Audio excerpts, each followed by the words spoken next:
expert na hinahamon din ng debate, tama ba, ni Senator Marcoleta. Opo. Attorney, magandang umaga po. Hi, good morning po sa inyo at sa lahat po nakikinig. Good umaga po. Kayo ho ba ay kakagatin, tatanggapin yung friendly debate na hinahamon sa inyo ni Senator Marcoleta kaugnay nga rito sa usapin ng West Philippine Sea? Well, una ko pong tanong dyan at una ko nga ang reaksyon dyan anong didibatihin dyan? Mhm. Kasi para sa akin, yung karapatan, kasarinlan at mga pag-aari ng Republika ng Pilipinas ay hindi dapat pinagdidibatihan, lalo na ng mga Pilipino, lalo na ng mga mambabatas. No? Kasi, sila sumumpa sila na sundin ang ating konstitusyon at ang ating batas. No? Ang lahat po ng ating pinanindigan dito sa West Philippine Sea ay base rin sa batas na hindi lang kinatigan na, hindi lang domestic law, kundi kinatigan din ng international law at ng international tribunal. So yung mga ganong bagay po hindi dapat yun pinagdidebatihan, lalo na kung usapin ay ang itong inaagaw nga ng ibang bansa. No? Opo. So pag pinagdebatihan mo yan, ibig sabihin hindi mo alam kung anong sayo.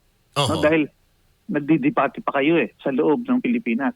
So hindi tama yon na pagdidebatihan yan lalo na publicly dahil lalabas talaga na tayo na lamang rito nagdedebate pa rito. Tayo, hindi natin alam kung anong atin, paano pa nating madidepensahan yan sa ibang bansa, di ba? Yeah, ako nga so hindi tama yun ako nga mismo, attorney, iniisip, ano kaya yung magiging paksa ng debate? Opo. Oo, kasi ang pinag-uusapan rito, yung teritoryo na pilit nating ibalik sa atin. Kung sa China, okay lang, debate, di ba? Pwede pati yung China. Tama, attorney? Opo. Oo. Pwedeng pag-usapan ganon. So, ano yan? Ibig ba sabihin mag-abogado siya sa China o kaya kukunin niya ang panig ng China tapos didebatihin tayo, di ba? Hindi yata tama yun. Pareho tayong Pilipino. Pero, saan? Ngayon, kung ang sinasabi niyang friendly debate actually discussion lang para malinawan siya doon nga sa marami niyang wala ng kaunawaan, no? Yung pagkulang niya sa pag-unawa sa batas o kaya sa mga ahensya, kunwari sa international community, kung yung ganung klaseng discussion, okay lang. Kung gusto niyang maliwanagan, okay lang. Pero hindi yung ganyang pagdidebatihan mo, apparently ang West Philippine Sea, pareho naman tayong Pilipino. Dapat ang pagdating dyan, iisa lang ang posisyon ng Pilipino. So sa madaling salita, Attorney Jay, hindi nyo kakagatin yung kanyang hamon sa inyo na friendly debate? Hindi ko kakagatin na pagdebatihan, no? Ang mismong sovereignty, rights and jurisdictions ng bansa natin. No? Hindi yan dapat matter for debate, lalo na between Filipinos. Pero kung gusto niya ng maliwanagan nga, gusto niya ng briefing, sige. Pwede, madali naman yun Kasama yun po sa trabaho natin, kumbaga, no? Na mag-disseminate ng information, mag-correct na mga mistakes at mga misunderstandings. Pwede po yun. Pero hindi yun debate Hindi dapat yan dinidebate. Okay. Attorney, ito gusto ko lang din na at tanungin kayo. Siguro napanood nyo kahapon, no? Yung ginawang pahayag kahapon dyan sa Senado at inexplain ni Senatora Rodante doon sa pahayag niya i-give up. Pinaliwanag niya kung ano yung kanyang pinapatungkol o yung kanyang ibig sabihin rito. At sinasabi nga niya, hindi ibig sabihin na gusto niyang ibigay yung atin, no? I-give up. Opo. Pero may pinapaliwanag siya tungkol doon sa mga ginagawa ng ating bansa kaugnay sa usapin ng West Philippine Sea sa teritoryo at sa ECC na may mga habang daw na posibleng hindi maaprubahan ng UNCLOS. Bilang maritime law expert, attorney, ano ho ba yung mga binabanggit kahapon, yung pinapaliwanag ni Senator Rodante Marcoleta? Well, base po nga nung sa mga pag-uusap niya po the past several days niya, no? Oo. May pinipilit siya dun sa mga hindi niya pagkakaunawa actually Oo. tungkol sa EEZ at sa ating West Philippine Sea, no? Parang paulit-ulit nga 'yon na para sa akin yun nga yung mga tipong kailangan niya talagang maliwanagan dahil hindi tama yung kanyang pagkakaintindi.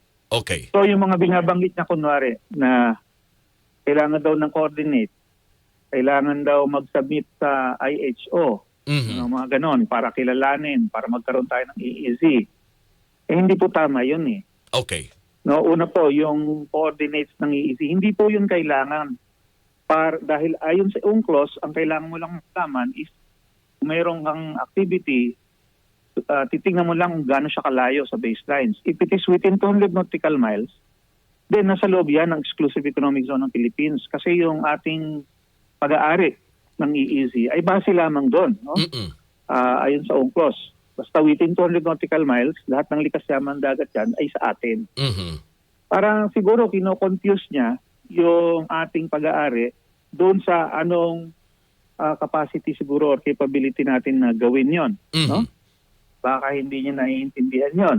Magkaibang bagay yan. Pero pagdating sa pag-aari, sa entitlement sa atin yan, no? Hindi dapat yung kuni-question. Isa pa yung sinasabi niya na dinig ko nga na kailangan daw mag-file daw sa IHO. Ito, no? Yeah. Yung International Hydrographic Organization. Pag tinignan naman niya yung convention ng International Hydrographic Organization, wala namang sinasabi doon na kailangan mo mag-file ng iyong maritime claim sa IHO. In fact, malinaw na sinasabi doon sa convention na yon na yung IHO ay technical body lang, no? Consultative and technical body. Hindi siya decision-making body para sa mga bansa. Tapos, kung titignan din naman ng UNCLOS, pagdating dun sa pag-deposit, nitong mga charts and maps sa UN Secretary General, wala namang sinabi din sa UNCLOS na kailangan mong gawin yon para ma-entitle ka dun sa mga maritime zones mo. And in fact, pag pumunta ka dun sa website ng Secretary General ng United Nations, kung saan naka-record itong mga submission na ito, mayroong napakalinaw na disclaimer doon na hindi ko mo nagdeposito ka doon, ibig sabihin, kinakampihan ka ng UN o ina-approve ng UN yung pinail mo. No? For information din lang yon. Alright. Walang legal implication at all itong pag-file na to sa UN o kaya sa IHO. So ano tong pinipilit niya na dapat daw, no, mag-file doon. So again, base yan sa hindi niya pagkaunawa tungkol dito sa mga sinasabi niya na ito na mga bodies na ito. Oo. Well, bilang isa sa mga mambabatas, dapat ba yan ang magiging paninindigan? Yun nga ang problema Mambabatas siya. Hindi niya iniintindi na dahil mambabatas siya, senator siya, maaaring gamitin laban sa atin ng mga ibang bansang nangaagaw ng ating mga maritime zones, ang ating karagatan at teritoryo. Sabihin nila, kung yung sarili niyong opisyal hindi alam kung sa inyo yan, edi ibig sabihin amin yan. Diba? Doon, babalik ka rin ka lang na ganun. Alright. At meron talagang doktrina sa international law na gano'n. Yung binding unilateral statements, tinatawag, no? Para siyang admission against interest na sa batas ay talagang binding yun na evidence against you kung sakali. Alright. Kaya mga ganyan careless statements, doon tayo na nababahalat, nagagalit din minsan, no? Na hindi nila iniintindi kung ano yung national interest. Ay yung kanilang mga personal statement ay talagang makakasama sa national interest. Alright. Attorney James, maraming salamat sa inyong oras at panahon. Welcome po at magandang umaga po ulit sa lahat. Magandang umaga. Attorney J. Batumbakal, mga kasama, Maritime Law